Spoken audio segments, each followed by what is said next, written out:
I was 300 feet below the Atlantic when the emergency line rang. A call that shouldn't have reached me, not that deep, not that silent. The radio operator looked pale. "It's your son, sir. He's in ICU." The words barely carried through the static, but the next sentence carved into my bones. "Your ex-wife's new husband locked him in an industrial freezer as punishment. He's 8. The room spun. My throat tightened against the recycled air. I could hear the hum of the submarine's engines, steady, indifferent, mechanical, everything I wasn't. My captain stood at the control station, his eyes locked on me. He didn't need to ask. 48 hours, leave, he said quietly. Go handle your family business.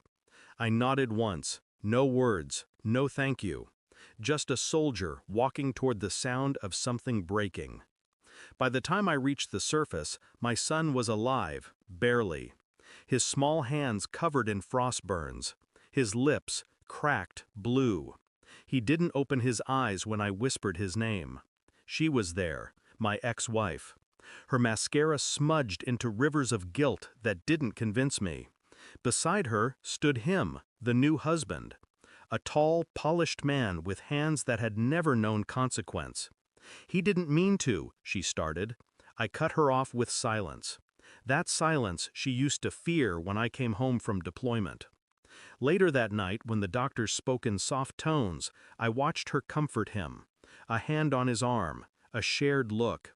And suddenly, the word accident felt too rehearsed. Her tears were performance. His posture, too steady for remorse. Something was off. A different kind of cold filled the room. I stayed in a cheap hotel near the hospital. Didn't sleep, didn't drink, didn't feel. Instead, I listened. Her calls, her messages, her late-night visits to the man who almost killed my son. Each move calculated, desperate, deceptive. Old habits kicked in. Training never dies. I planted a recorder in her car, cloned her phone through a recovery backup. She still used the same passcode, my birth year. The recordings painted the truth in slow, deliberate strokes. She wasn't just defending him, she planned it with him. Insurance payout, custody shift. "A tragedy that binds us closer," she said on one call. My jaw clenched so tight it hurt to breathe. In another life, I'd have snapped his neck clean.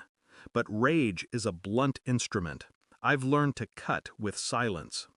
2 days later, I had everything. Recordings, bank transfers, a message chain where she joked, "He'll get over it, kids heal fast." I printed it all, black ink on white paper. No drama, no fire, just truth, frozen and clinical. When I entered her house, she looked startled, then softened.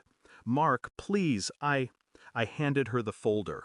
Her fingers trembled as she flipped through the pages.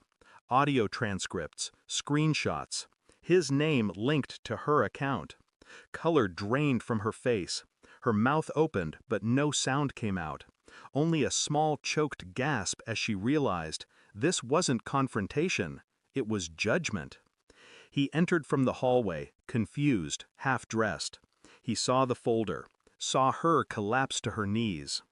I didn't raise my voice, didn't touch him, didn't need to. "Your words," I said softly, "will ruin you more than mine ever could." And I walked out. The next morning I sent the recordings anonymously, to the police, to the hospital board where he worked, to child services. Then I visited my son one last time before disappearing. He was awake now, small, fragile, unaware of the war fought in his name. I brushed a hand through his hair. "Dad's here," I whispered. He smiled faintly before falling back asleep. In the corridor, reporters were already circling her house. She'd face investigation. He'd lose his license. Their empire, built on manipulation, crumbling in real time. I didn't need to see it. Vengeance doesn't require an audience. I'm back underwater now. Same submarine, same silence. But something in me has changed. The ocean doesn't feel as cold as it used to. There's a peace in distance, pressure pressing from all sides, reminding me what I survived. Sometimes I see his face, the man who called himself a husband, a father. I don't feel hatred anymore, just precision.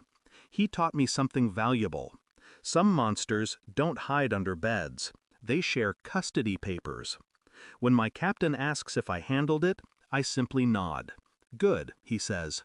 You look lighter. Maybe I am.